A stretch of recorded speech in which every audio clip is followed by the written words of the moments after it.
अस्सलाम वालेकुम। उम्मीद है आप सब खैरियत से होंगे। आज मैंने आपसे बात करनी थी प्लैब एग्ज़ाम के बारे में और जीएमसी रजिस्ट्रेशन के बारे में। दिस इज़ माय स्टूडियो और आज मेरा छुट्टी का दिन है और एक तवील लॉकडाउन के बाद I need a really good day outing. तो इस वजह से let's take this show outside and बाहर चल के बातचीत करते हैं। Okay, so I see you outside.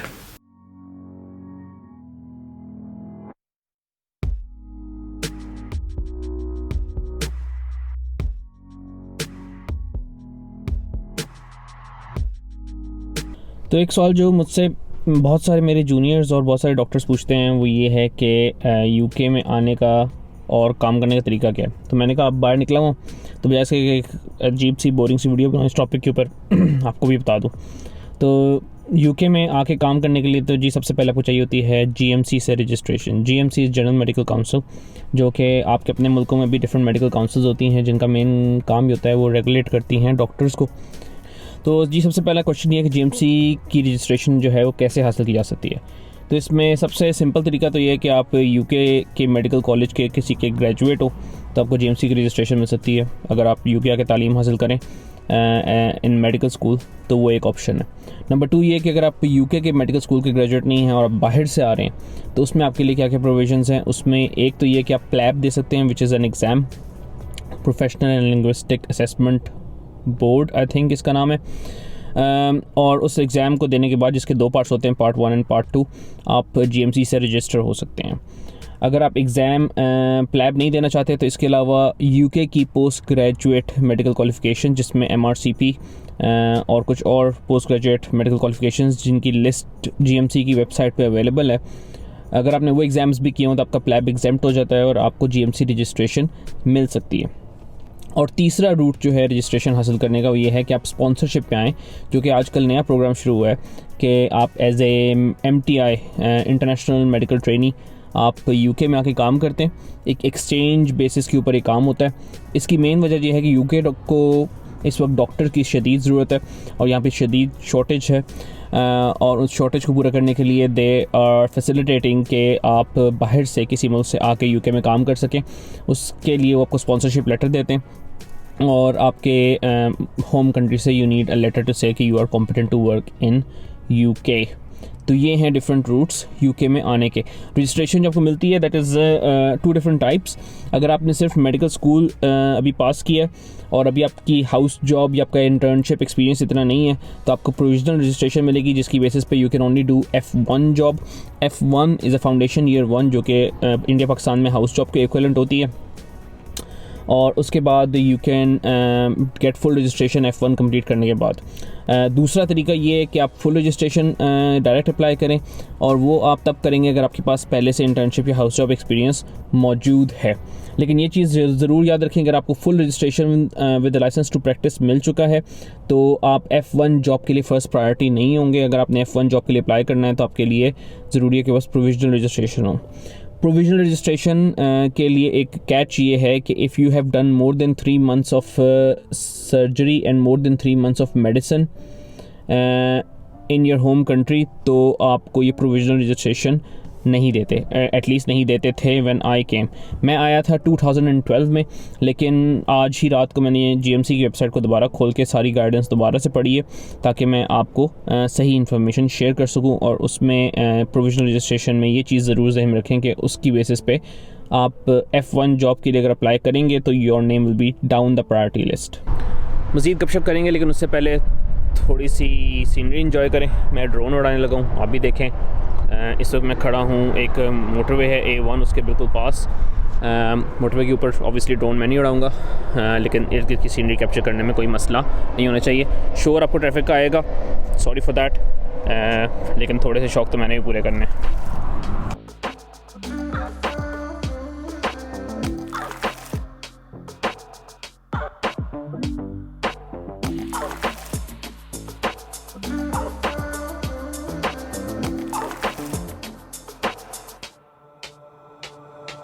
Walking on fire, trying not to bend my feet. I'm tired of fighting, saying things with. हाँ तो जनाब, अभी मैं आया हूँ बाहर, वैसे थोड़ी देर घूमने फिरने निकला था। खैर, तो प्लैब के बारे में बात हो रही थी तो नेक्स्ट क्वेश्चन ये होता है कि प्लैब कौन कौन दे सकता है। प्लैब हर वो बंदा दे सकता है जिसके पास एक प्राइमरी मेडिकल क्वालिफिकेशन, जिससे आप कहते हैं आपकी डिग्री मेडिसिन की हो, और उसके बाद ही needs to have English language competency.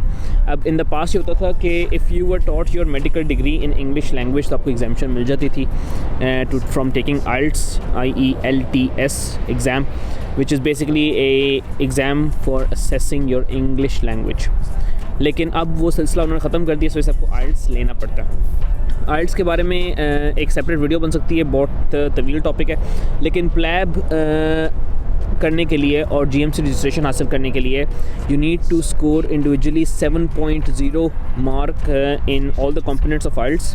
इसके 4 कंपोनेंट्स होते हैं, जिसमें रीडिंग है, राइटिंग है, लिसनिंग है और एक और है, सेंस से निकल गया। खैर, तो you have to score 7.0 in all of these components and in addition overall exam में आपका स्कोर 7.5 से ऊपर होना चाहिए। IELTS का स्कोर अगर आपको एक दफ़ा आप IELTS दे देते हैं तो आपका IELTS is valid for 2 years, और अगर 2 ईयर्स तक आप रजिस्ट्रेशन के लिए अप्लाई नहीं करते तो आपको दोबारा IELTS देना पड़ सकता है। पीछे थोड़ा सा शोर है, माज़रत ख़्वाह इसके लिए, लेकिन मैं घर में नहीं बैठ सकता था आज मज़ीद, इस वजह से मैं बाहर ही बैठूँगा। और आप देख सकते हैं कि कितने ज़बरदस्त किस्म के खेत खलिहान और सीनरी है।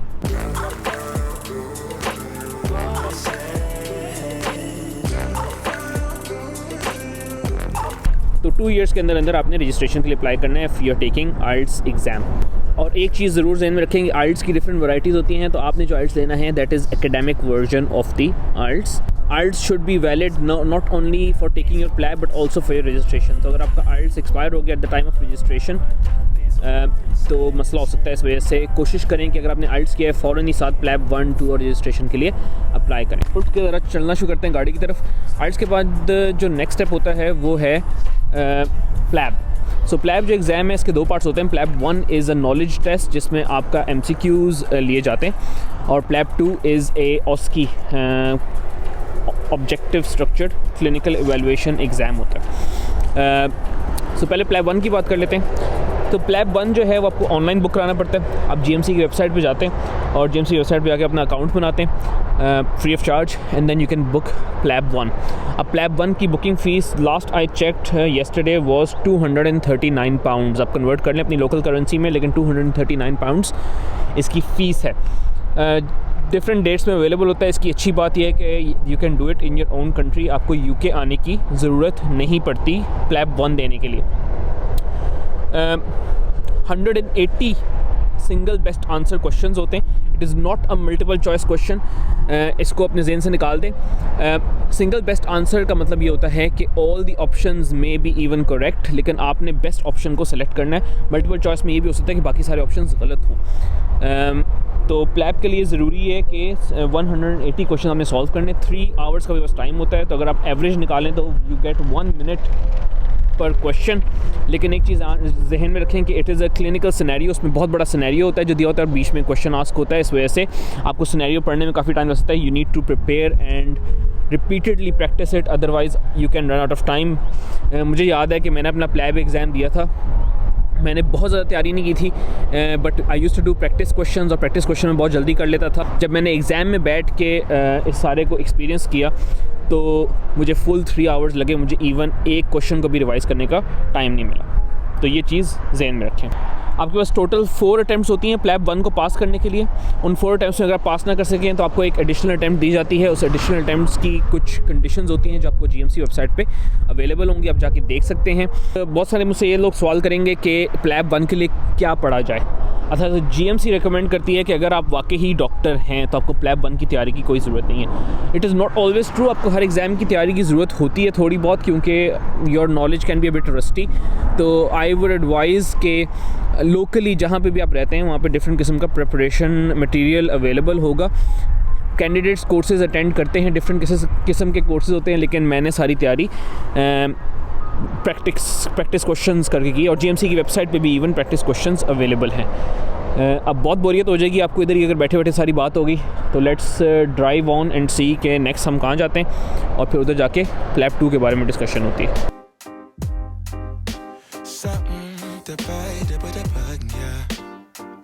तो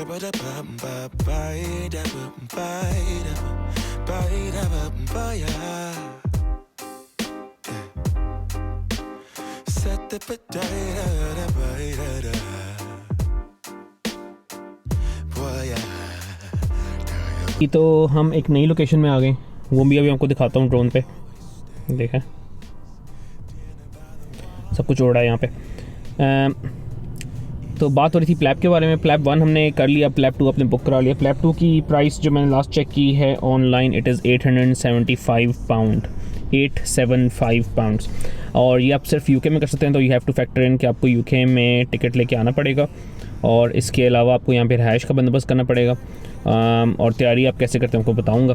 तो प्लैप 2 है क्या? PLAB 2 is basically an OSCE exam. OSCE होती है जिसमें आपकी डिफरेंट स्टेशन होते हैं, आपकी ऑब्जेक्टिव एवेल्यूएशन की जाती है, और स्टेशंस जो हैं डिफरेंट किस्म की जो आपकी प्रैक्टिकल सिचुएशन होती हैं उससे रिलेटेड होते हैं, जो आप अपनी real life as a doctor उसमें इनकाउंटर करेंगे। तो प्लैब पूरे एग्ज़ाम का मकसद ये है कि ये it is to make sure कि आपकी medical degree make you competent to work in UK. ठीक, तो इस प्लैब 1 में तो आपका नॉलेज टेस्ट कर लेते हैं। इस वजह से ये इस प्लैब 2 एग्ज़ाम में नॉलेज टेस्ट नहीं होता unless you make a big blunder. तो it is not a test of knowledge जो कि जीएमसी खुद कहती है, it is a test of your clinical skills कि आप कैसे जो हैं परफॉर्म करते हैं इन डेली लाइफ। अब इसमें होता यह है कि आप जाते हैं एग्ज़ाम सेंटर में जिस दिन, तो 18 स्टेशन होते हैं, 1 8 और 2 रेस्ट स्टेशन होते हैं, टोटल 20 स्टेशन होते हैं। हर स्टेशन पे आपको 8 मिनट्स मिलते हैं परफॉर्म करने के लिए, और आपको एक सर्कल में राउंड घूमना पड़ता है। टोटल एग्ज़ाम जो होता है वो 3 घंटे और कुछ मिनट का होता है, और इन स्टेशंस में चेक किया जाता है आपकी हिस्ट्री टेकिंग स्किल्स कि आया आप हिस्ट्री लेके कोई डिफरेंशियल डायग्नोसिस बना सकते हैं कि नहीं, आपकी एग्जामिनेशन स्किल्स कि आप एग्जामिनेशन की फाइंडिंग्स की बेसिस पे अपना डायग्नोसिस बना सकते हैं कि नहीं, और कौन सी इन्वेस्टिगेशंस आप करवाएंगे। आपकी कम्युनिकेशन स्किल्स जिसमें बहुत सारी होती हैं, जिसमें अपने पेरेंट्स से टॉक करना होता है, bad news, breaking bad news का एक स्टेशन होता है, और डिफ़िकल्ट पेशेंट्स से डील करना होता है। और इसके अलावा एक स्टेशन होता है या 2 स्टेशन भी हो सकते हैं सिमुलेशन के बारे में। स्टेशंस की एग्जैक्ट अमाउंट क्या होती है आपको जीएमसी वेबसाइट पे आके पता चलेगा। सिमुलेशन में ये होता है कि बेसिकली एक मैनिकन होता है जिसके अराउंड आपको एक क्लिनिकल टास्क दिया जाता है, और आपने वो क्लिनिकल टास्क परफॉर्म करना होता है। और वो मैनिकन जो होता है it is a high Fidelity mannequin, जिसकी आपको पल्स भी फील होगी, आपको हार्ट बीट भी सुनाई देगी, मर्मर्स भी सुनाई देंगी, चेस्ट साउंड्स भी सुनाई देंगी, मतलब लिटरली हर चीज़ उस मैनिकन में। इवन ये कि उसके प्यूपल्स खुलते बंद होते हैं, उसको साइनोसिस होती है, तो सब कुछ आपको नज़र आएगा, और आप रियल लाइफ परफॉर्मेंस देंगे वहाँ पे, और उस परफॉर्मेंस की बेसिस पे आपको एक एग्जामिनर मार्क करेगा।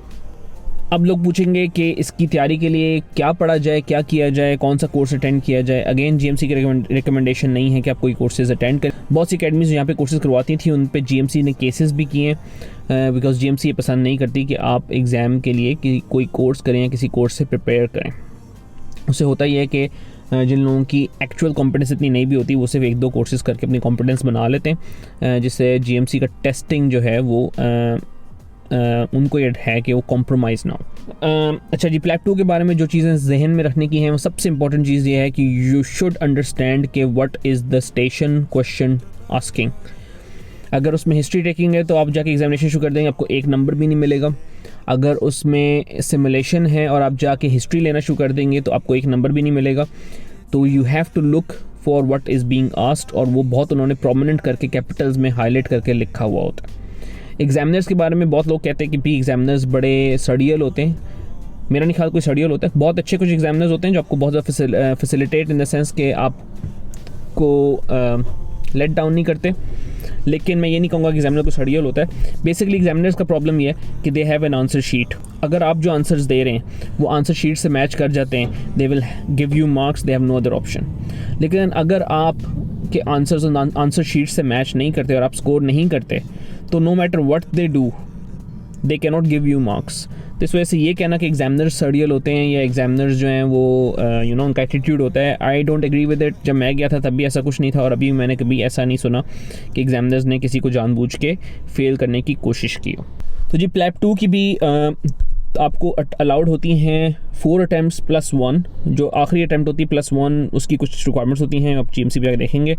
कीप इन माइंड कि इसमें एग्ज़ाम के दिन के लिए भी कुछ एडवाइस होती है। प्लैप 1 प्लैप 2 की मैं अलग से वीडियोस बना सकता हूँ, अगर आप चाहते हैं कि मैं आपके लिए वो वीडियोस बनाऊँ तो ज़रूर कमेंट्स में ज़रूर लिखें, और मैं ज़रूर उसके ऊपर टाइम निकाल के वीडियो बनाऊँगा। प्लैब के अलावा दूसरा रूट जो मैंने आपको बताया है वो है पोस्ट ग्रेजुएशन एग्जामिनेशन का। यूके के पोस्ट ग्रेजुएशन एग्जामिनेशंस की लिस्ट जो आपको प्लैब एग्जाम्प्ट कर देते हैं, they are also given in GMC website. और यूके के अलावा बाकी कंट्रीज़ के पोस्ट ग्रेजुएट एग्जामिनेशन जिसकी बिना के ऊपर आपको प्लैब नहीं देना पड़ता, they are also listed on GMC website. तो मैं ये कहूँगा जीएमसी वेबसाइट को खोल के देखें। रजिस्ट्रेशन के बारे में अभी बात करते हैं। अभी ज़रा मैं बाहर जाके देख लूँ कि मैं लास्ट थोड़े से शॉर्ट्स ले लूँ, उसके बाद आपको रजिस्ट्रेशन बताऊँगा कि क्या प्रोसीजर होता है।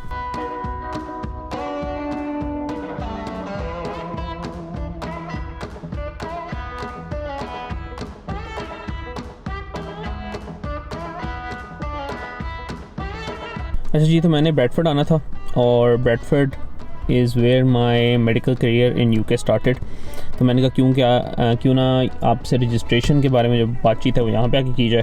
मैं इस वक्त उस अपार्टमेंट के बाहर खड़ा हूँ जो बेसिकली हॉस्पिटल ओन्ड ही है, ये देख रहे हैं आप, जिस पे मैं फ़र्स्ट टाइम आके जब यूके में रहा था तो इधर रहा था and it was a wonderful experience. ये मेरी रिहाइश है और ये साथ हॉस्पिटल है, तो सुबह उठ के फ़ौरन हॉस्पिटल।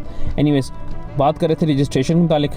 सो जीएमसी रजिस्ट्रेशन में ये होता है कि आपका जब प्लैब 2 का रिजल्ट आता है you can immediately apply for registration. Registration की फ़ीस होती है, अगर आपकी इनकम एक ख़ास लेवल से कम हो जो आपको जीएमसी वेबसाइट पे गाइडेंस मिलेगी तो आपको रजिस्ट्रेशन फ़ीस में रिबेट मिलता है और आपको काफ़ी हद तक रिफ़ंड हो जाती है। लेकिन इनिशियली आपको सारी फ़ीस पे करनी पड़ती है।